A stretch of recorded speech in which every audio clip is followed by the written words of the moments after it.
दोस्तों, मन को वश में करो। मन को वश में करना बड़ा कठिन है, हालांकि लेकिन मन को वश में करो, हर काम में मन लगेगा। जी हाँ, आपने ये तो देखा होगा, अगर आपका मन किसी काम को करने को नहीं करता तो यहाँ पर शरीर उस काम को नहीं कर सकता। और जब काम में मन नहीं है तो सारे काम बिगड़ने लग जाते हैं। अगर आप नौकरी पेशा है तो काम बिगड़ने लग जाते हैं, होने की दूर की बात है बिगड़ने स्टार्ट हो जाते हैं, आपकी नौकरी पर बन जाती है। जी हाँ, अब ऐसे में मन को वश में करना बड़ा ज़रूरी है, क्योंकि मन ही आपकी इंद्रियों को चलाता है। ऐसे में अगर आपका मन आपके वश में नहीं होगा तो यहाँ पर आपको काफ़ी दिक्कतों का सामना करना पड़ेगा। आपका मन आपके काम में फोकस ही नहीं करेगा और फिर यहाँ पर आपको तरह तरह की समस्याएं उत्पन्न होगी। ना तो काम कंप्लीट होगा, ना ही काम ठीक से होगा, ना ही आप काम पर कंसंट्रेट कर पाएंगे, ना ही फोकस कर पाएंगे, ना ही आप महसूस कर पाएंगे काम अच्छा हुआ या बुरा। आपको इरिटेटिंग होने लगेगी, आप परेशान होने लगेंगे। कारण क्या है? मन हमारे वश में नहीं है। कैसे कंट्रोल करें? बड़ी भारी दुविधा है, क्योंकि अगर मन कंट्रोल में नहीं है तो शरीर की सारी इंद्रियां भी कंट्रोल में नहीं है, आपके अधिकार में कोई भी क्षेत्र नहीं है। लेकिन सबसे बड़ी बात क्या है? सबसे बड़ी बात यही है कि आपके अधिकार क्षेत्र में वो चीज़ है जो मन के अधिकार में भी नहीं है। वो क्या है? मन। आपके अधिकार क्षेत्र में मन आता है और मन के अंदर आती है सारी इंद्रियां, सारे कंट्रोल। लेकिन मन के स्वामी आप हैं, मन आपके अधीन है, तो फिर सारे कंट्रोल आपके पास होने चाहिए। लेकिन सारे कंट्रोल करके बैठा है मन। मन सारी इंद्रियों को भी चला रहा है और मन हमको भी चला रहा है। क्योंकि अगर हमारा मन करे कि पानी पीना है तो पानी पीना है, प्यास का उसमें लेना देना कम होता है। जी हाँ, अगर हमारा मन कर रहा है हंसो तो हंसाता है, रो तो रुलाता है। हर परिस्थिति के हिसाब से अलग अलग सिचुएशन क्रिएट करता है। काम इसका करने का कभी शायद मन ही नहीं करता। आलस आता है वो मन लाता है, खराब सिचुएशंस क्रिएट करता है वो ये मन लाता है, गुस्सा आता है तो ये वो मन लाता है। हर काम में मन का रोल है।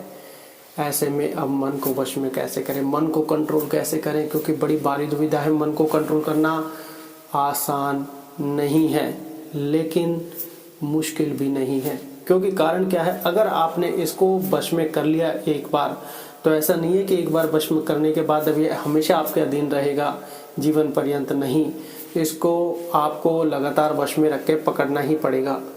और उसका एक ही सॉल्यूशन है, या कहें कि लाइफ में ज़्यादा सॉल्यूशन किसी चीज़ के होते हैं, लेकिन इसका शायद एक ही सॉल्यूशन और वो आपको करना पड़ेगा।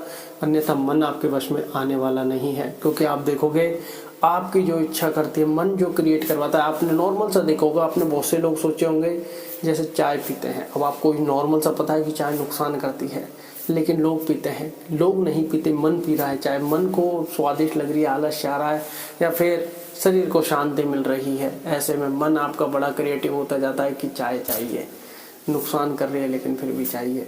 लोग छोड़ नहीं पाते, सर में दर्द होने लग जाता है। अब वो चाय आदि बन चुकी है। अब सोचिए चाय जैसी नहीं बन पा रही। आप देखोगे आपका मन बहुत ज़्यादा खराब हो रहा है, लेकिन आप इसे सही करना चाहते हैं, लेकिन ये मन आपको सही करने ही नहीं देगा कि खराब है कोई बात नहीं। क्योंकि मन ऐसे सिचुएशंस खुद ही क्रिएट कर देता है कि नहीं नहीं, कि इससे कुछ नहीं होता। क्योंकि मन को पता है कि इससे क्या होता है क्या नहीं होता है, लेकिन उसको चाहिए। तो मन आपको अपने अधीन कर रहा है, लेकिन जबकि होना उल्टा चाहिए। आपको मन को अधीन करना चाहिए। आप मन के स्वामी हैं, ना कि मन हमारा स्वामी है। हमारे इंद्रियों का स्वामी मन है और मन के स्वामी हम हैं। लेकिन मामला उल्टा है, इंद्रियों को और हमारा स्वामी बन के बैठा है। मन जैसा चाहता है हम वैसा ही काम करते हैं। लेकिन कुछ लोग अलग हट के काम करते हैं। उसके पीछे कारण क्या? उसके पीछे कारण क्या है? वो मन के स्वामी है। वो अपना माइंड इतना स्ट्रॉन्ग करके बैठे हैं कि मन का वहाँ पर वश नहीं चलता। मन का वहाँ पर वश नहीं चलता। जैसे बहुत से लोग अब आपने देखे होंगे, जैसे नॉर्मल सा क्या है, जैसे कोई अच्छी चीज़ भी उनको क्रिएट की जाती है तो भी उनको ये लगता है अरे यार क्या बकवास है। लेकिन ये बकवास ना वो कह रहे होते हैं, ना उनका माइंड कह रहा होता है। बकवास कहता है हमारा मन। अच्छी चीज़ को भी ऑब्जर्व नहीं करना और ख़राब से ख़राब चीज़ को भी मान लेना, ये हमारे मन की ही निशानी है, कमज़ोर मन की, या फिर कहे कमज़ोर माइंड के। कारण क्या है? जैसे मान लीजिए आपको कोई चीज़ अच्छी लग रही है, वैल्यू दे रहा है, लेकिन फिर हमको लगता है अरे नहीं यार सब बकवास है। ये समझिए कि वो चीज़ ऐसी है जो आपके लिए वैल्यू क्रिएट कर रही है, जी हाँ, लेकिन ये मन नहीं चाहता कि वो वैल्यू क्रिएट आपके लिए हो, दूर रखे, क्योंकि अगर वो वैल्यू क्रिएट हो गई, वो चीज़ आप समझ गए, तो आप मन को वश में करने लग जाएंगे। जी हाँ, जैसे बहुत से लोग नॉर्मल से, जैसे मैंने एक वीडियो देख रहा था, कमेंट देख रहा था, तो उसमें लिख रहा ऐसे मैनिफेस्टेशन की कि सब्सक्राइब करो, आपको अपने आप ही पता लग जाएगा कि मन आपके वश में है या नहीं है। तो बहुत से लोगों के कमेंट तो क्यों करें, तो इसका मतलब आप समझ जाइए कि मन आपको ये भी नहीं करने देगा। कुछ लोगों ने कर लिया तो वो समझेंगे कि हमारा माइंड स्ट्रोंग है, नहीं किया तो वो इसमें ही तरह तरीके के नुस्खे निकालने लग जाएंगे। जी हाँ, क्योंकि पॉसिबल क्या है, मन आपको सब्सक्राइब भी नहीं करने देगा, लेकिन आपने कर लिया तो मन के आप डिफरेंट दिशा में चले गए। पॉसिबल होता क्या है, जैसे अगर आपको मान लो मन कह रहा है कि इस साइड जाना है और गलती से आप अपोजिट वे में चले गए, जब जाओगे तो मन एक बार ब्लैंक होने लगेगा कि इधर जाना था, इधर चले गए, तो मन वहाँ पर ब्लैंक होने लगेगा कि इसने बात गलत रूट की नहीं हो रही है, बात यह है कि जाना घर था, इन्होंने सोचा कि एक बार इधर भी चलकर थोड़ा सा काम कर लेते हैं, तो यहाँ पर मन के विपरीत आप चले गए। अब मन आपका वहाँ पर संकट में आ जाएगा कि ये मामला यहाँ पर उल्टा पड़ गया, ऐसा इसलिए कि ऐसा मेरे साथ हुआ था एक बार सडनली। तो मन एक बार बिल्कुल ब्लैंक हो गया, जैसे अब इसमें कोई ख्याल विचार नहीं आ रहे, ऐसा लगे जैसे रीस्टार्ट हुआ अचानक से। उसके बाद सारे एक्सपीरियंसेस मुझे हुए और वही सारे एक्सपीरियंस मैं आपको शेयर कर रहा हूँ, कैसे उसके बाद मैंने कैसे मेडिटेशन स्टार्ट किया और मेरे को रिलीफ मिला, मेरे को अच्छा लगने लगा और फिर माइंड क्लियर, कूल एंड शांत रहने लगा, चेहरे पर हंसी वापस आई। मुश्किल परिस्थिति में से इसने निकालने का काम किया, सांत्वना, धैर्य, पेशेंस सब कुछ इसने दिया। तो लगा कि अब सब लोगों को बताना चाहिए, तो आपको भी वैल्यू क्रिएट होगी। चैनल को सब्सक्राइब जरूर कर लें। कहता नहीं हूँ मैं वैसे, लेकिन सिर्फ आपको वैल्यू ऐड देने के वजह से या फिर वैल्यू क्रिएट करने की वजह से कि आप इसे पहचानिए ये क्या है, इसलिए मैं आपको रोज़ फन वीडियो के माध्यम से इतनी सारी चीज़ें बताने का प्रयास करता हूँ कि हर समस्या का इलाज आप ही के पास है। मेडिटेशन करो, क्योंकि इससे बड़ी शायद ही कोई चीज़ ऐसी हो जो आपके दिमाग पर प्रभाव डाल सकती हो। योगा करोगे, जिम करोगे, लेकिन मेडिटेशन मतलब माइंड, आप माइंड को कंट्रोल कर रहे हैं, अपने मन को कंट्रोल कर रहे हैं। मन को कंट्रोल करोगे तो योगा जिम ऑटोमेटिक आपका करने का मन करेगा, नहीं तो आप 8-10 दिन 20 दिन से ज़्यादा नहीं कर सकते, क्योंकि मन आपको करने नहीं देगा कि क्या बेकार के काम कर रहा है, मस्त आराम से सो। ये खुद ही बोलने लग जाएगा कि कल ही गए थे, शरीर को कौन सा पता चल रहा है 24 घंटे में, अब हम 48 घंटे में जिम जाएंगे। इसका मतलब मन आपको कहीं भी करने नहीं देगा। समझने की आवश्यकता आपको है। बहुत सी बार हमें लगता है गुस्सा आ रहा है, गुस्सा जहाँ पर आ रहा है आप वहीं पर मेडिटेशन करने बैठ जाएं, ये गुस्सा शांत हो जाएगा, मन चकनाचूर हो जाएगा, मन को खुद को चक्कर आने लगेंगे, ये कौन सी रणनीति अपना ली इसने, ये क्या कर दिया। क्योंकि मन आपको गुस्से की अवस्था में करने ही नहीं देगा कि क्या बकवास है, यहाँ तो पहले से ही मूड खराब है, बहुत ज़्यादा गुस्सा आ रहा है, तो मेडिटेशन कहाँ करने देगा। लेकिन आपने कर लिया तो इसका मतलब समझो मन के आपने एक गुस्सा जमा के रख दिया है, और मन भी एक बार कहेगा कि भाई हाथ जोड़ता हूँ ये मत करो, और आप कहोगे करूँगा, मैं तो नहीं रुकूंगा। और वो कहते हैं ना कि आपने अगर ये प्रैक्टिस 20 मिनट पर डे करना स्टार्ट कर दिया और आपने इसको नहीं छोड़ा कंसिस्टेंसी के साथ लगे रहे लगातार, ये मन कहीं भाग ही नहीं सकता। दूसरा, आपका अपनी सांसों पे कंट्रोल आने लगेगा, माइंड पे कंट्रोल आने लगेगा, नए नए विचार, नए नए आइडियाज़, नए नए सेटअप, नए नए क्रिएटिव इनोवेटिव, ये सारी चीज़ें करता रहेगा। फिर आप कहोगे आनंद है। बहुत से लोगों को आपने सुना होगा पैसा आने के बाद शांति नहीं है, संतुष्टि नहीं है, सुख नहीं है, कहाँ से आएगा। अब उनका दिमाग सिर्फ पैसे की ओर भाग रहा है, क्योंकि अब मन है। आप देखोगे जब एक बार कहीं चीज़ से लाखों करोड़ों रुपए आने लगते हैं तो अब मन उसी दिशा में, ना नींद आती है, ना दिन को सुकून, ना रातों को चैन, अब सिर्फ पैसा। क्योंकि अब वो कंट्रोल उधर उनको मजा आ रहा है, मन उनको उधर लेके भाग रहा है कि चलो वहीं चलते हैं। लेकिन अब व्यक्ति ढूंढ रहा होता है कि शांति, सुख, संतुष्टि कहाँ से लाऊं, तो वो यहीं से ही मिलेगी। मेरे दोस्तों, मेरे भाइयों, समझो इस बात को। अगर जिसने अपने जीवन में उतार लिया तो वो जीवन में सुख पाएगा, बड़ी सी बड़ी समस्या से नहीं घबराएगा। जानना इस बात को, करना कैसे है, क्योंकि हम क्या है आपको पर डे सिखाते हैं, और इसलिए सीखना बड़ा ज़रूरी है। क्योंकि सांसों का क्या है, जैसे डे बाई डे करते जाओगे आप, 30 सेकंड रोकोगे, 40, 50, 60, यहाँ पर 1.5 मिनट तक सांसों को लोग रोकने लग जाते हैं। लेकिन आप शुरुआत में ऐसा प्रयास ना करें, ये आपके लिए खतरा भी हो सकता है। तो ऐसे प्रयास ना करें, जितनी देर सांस रुकता है उतना सफिशिएंट है। अगर ज़्यादा रोकोगे तो एकदम माइंड का सारा फोकस आपके सांस पे आएगा, कि भाई सांस को ज़्यादा रोक रहा है, तो माइंड ऐसा भी क्रिएट नहीं करना है कि माइंड का फोकस यहीं पर आ जाए। वो कहते हैं ना, ऐसी पोजीशन में बैठो जिसमें आराम हो। पता चला आप तकलीफ में बैठे तो माइंड का सारा फोकस वहीं है, ध्यान में तो गए ही नहीं आप। तो इसलिए उन चीज़ों को उतना ही करें। अब आपको करना कैसे है, देखिए सबसे पहले आसान मुद्रा में बैठ जाना है। अब हम काफ़ी देर से बोल रहे हैं तो सांस भी थोड़ी तेज शायद महसूस हो रही है हमें, शायद आपको नहीं हो रही होगी लेकिन हमें हो रही है। तो इसलिए इसको कैसे कंट्रोल करना है, इसके लिए देखिए लंबी गहरी सांस ली और लंबी गहरी सांस छोड़ी और बोलना है 10, मन ही मन में बोलना है, लेकिन 9, 8 ऐसे करके 7, 6, 5, 4, 3, 2, 1 तक बोलना है मन ही मन में।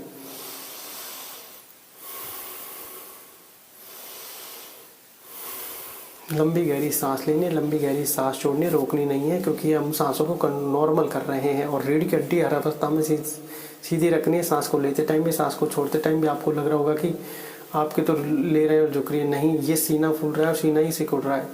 तो इसलिए आप ये कन्फ्यूजन में ना रहें। और आपका जब आपके मन के अंदर, आपको दिमाग के अंदर फोकस करना है, आपकी सांसों की आवाज़ सुननी है, दिल की धड़कन की आवाज़ सुननी है, आंखें बंद करके झिंगुर जैसी आवाज़ आएगी उसको सुनना है। और हम कुछ वीडियोस के बाद बताएंगे ओम कैसे आप आसानी से सुन सकते हैं, क्योंकि ये लास्ट स्टेज है मेडिटेशन की। तो अब आप देखोगे कि आपका मन आपको भगाएगा, आपका मन जा रहा है घूमने, आपको लेकर जाएगा, आपको उसको पकड़ना नहीं है। आपको अपने मन अंदर की आवाज़ों को सुनने का फोकस करना है, वो भी राइट साइड से, सबकॉन्शियस माइंड से, अवचेतन मन से। ये लेफ्ट में सिग्नल भेजेगा, यहाँ पर बातचीत शुरू होगी, लेकिन ये जानता नहीं है किसकी आवाज़ है, क्योंकि कोई भी बर्तन गिरेगा तो हम समझ जाएंगे गिलास गिरा है। हॉर्न की आवाज़ आएगी, बाइक का हॉर्न है। ट्रक की आवाज़ आएगी, ट्रक है। लेकिन अंदर की आवाज़ पता ही नहीं है ये किसकी आवाज़ है। तो बातचीत खत्म होकर वापस सिग्नल इधर भेजेगी, ये तो कुछ समझ में नहीं आ रहा। तो माइंड होने लगेगा शांत, मन आने लगेगा कंट्रोल में, और फिर यहाँ से सब कुछ ओपन होने लग जाएगा। फिर माइंड ऑटोमेटिक सेंटर में आएगा कि हाँ यही हूँ मैं, तो सब कुछ यही है, बाहर की आवश्यकता क्या है। फिर आप कहोगे कि वाह अति आनंद। फिर आप कंटिन्यूटी पा जाओगे अपने आप ही कि इससे बड़ा जीवन में कोई सुख नहीं है। आंखें बंद करके आपको शांति से बैठ देना है। हम ऐसे करें तो इसका मतलब सांस ले रहे हैं, यहीं कहीं हाथ रुक जाए तो इसका मतलब सांस को रोक रखे हैं, और फिर वापस रिलीव कर देना है। पेट से सांस लेना है, नाभि से, और छोड़ना है बीच में रोके। अंदर की आवाज़ों पर आपका सारा फोकस होना चाहिए, जिससे क्या है आपको रिलीफ मिलने लगे। राइट साइड से सुनने का प्रयत्न करें तो ये इधर से कन्वर्सेशन चालू होगी, इधर सिग्नल भेजेगा और इधर कुछ है नहीं। फिर तो ये माइंड धीरे धीरे कंट्रोल में आने लगेगा। तो ये बात आप ध्यान रखें। रीढ़ की हड्डी आपको सांस लेते टाइम, छोड़ते टाइम हर अवस्था में सीधी होनी चाहिए। ये इंपॉर्टेंट सबसे पहला और आखिरी नियम है, ये समझिए। सांस लिया, रोका,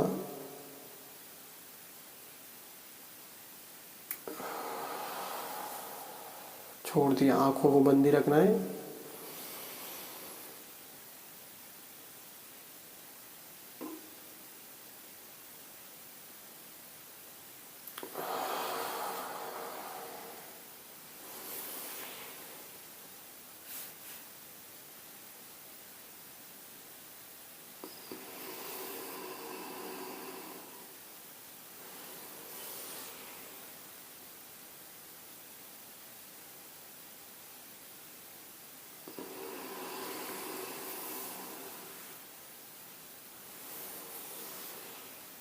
सांस लिया, रोका और छोड़ दिया। सांस लेते टाइम, छोड़ते टाइम, सांस रोकते टाइम आपको अपने अंदर ही फोकस करना है।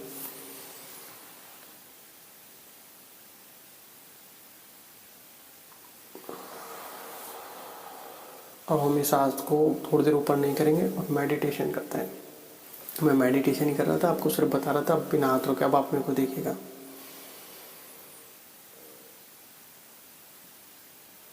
सांस ले रखा है, रोक रखा है और वापस रिलीफ। आपको आवाज़ भी आ जाएगी, माइक लग रहा है। वापस फिर से करते हैं।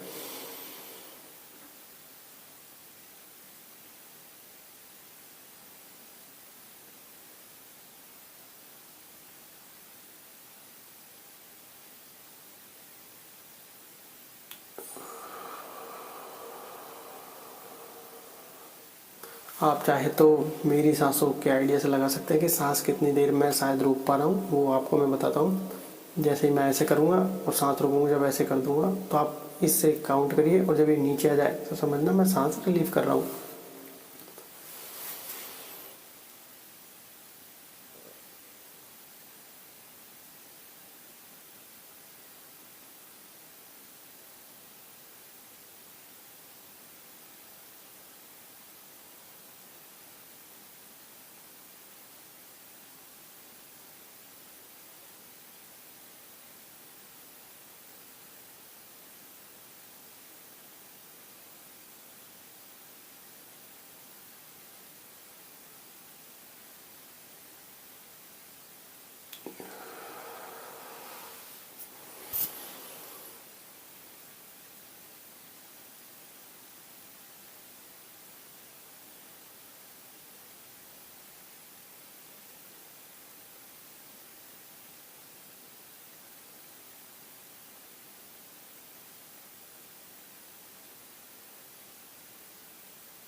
आप इस प्रकार सांसों को रोककर बड़ी आसानी से कर सकते हैं।